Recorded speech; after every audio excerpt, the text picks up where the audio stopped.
Halo, perkenalkan nama saya Rido Vincent Pasaribu. Saya dari kelas 10 MIPA 3. Di sini saya akan mempresentasikan tentang materi biologi yaitu masalah lingkungan. Selamat menyaksikan. Kita masuk ke dalam pembahasan yang pertama yaitu keseimbangan lingkungan. Lingkungan dapat diartikan sebagai lingkungan fisik bumi yang mendukung kehidupan serta proses-proses yang terlibat dalam aliran energi dan siklus materi. Keseimbangan lingkungan dapat terganggu jika terjadi perubahan berupa pengurangan fungsi dari komponen atau hilangnya sebagian komponen yang dapat menyebabkan putusnya rantai dalam ekosistem.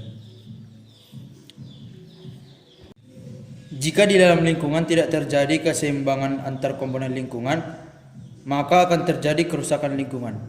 Tidak hanya itu, kerusakan lingkungan dapat juga terjadi karena faktor alam dan aktivitas manusia.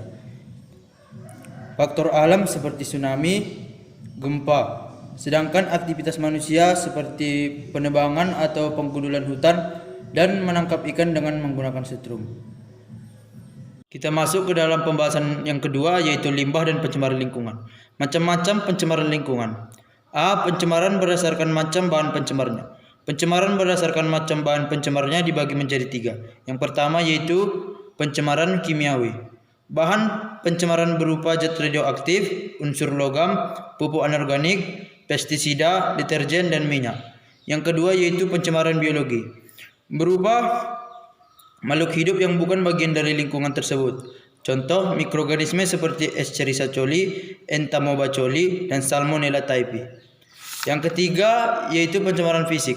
Contoh pencemaran fisik seperti kaleng, plastik, karet, logam, asap rokok, dan asap pabrik.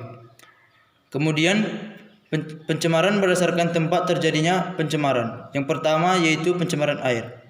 Beberapa peristiwa yang menyebabkan pencemaran air ialah sebagai berikut. Pembuangan sampah langsung ke badan air, baik di dalam mata air, sungai, atau kolam. Yang kedua, penimbunan sampah pada tanah yang dekat dengan sumber air. Yang ketiga, tumpahnya zat asing seperti tumpahan minyak atau karamnya kapal pengangkut barang di laut.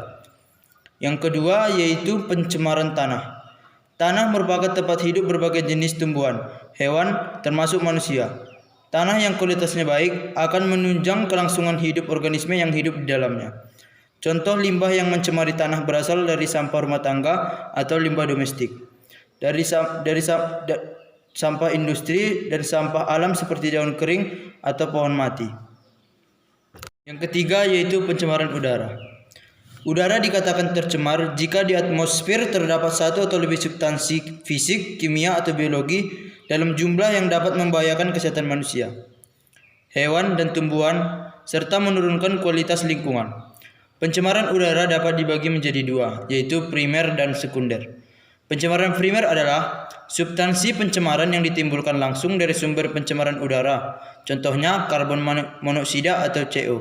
Adapun pencemaran sekunder adalah substansi pencemaran yang terbentuk dari reaksi pencemar primer di atmosfer, contohnya pembentukan ozon rendah dalam smog fotokimia.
kita masuk ke dalam pembahasan yang terakhir, yaitu upaya penanggulangan masalah lingkungan.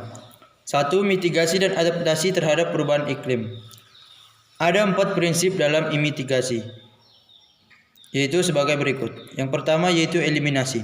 Dengan cara menghindari penggunaan alat penghasil emisi gas rumah kaca, misalnya mengganti bola lampu pijar dengan lampu LED yang lebih hemat energi. 2. Pengurangan. Dengan cara mengganti peralatan lama dan atau mengoptimalkan alat yang sudah ada, misalnya dengan mematikan alat-alat listrik yang tidak terpakai.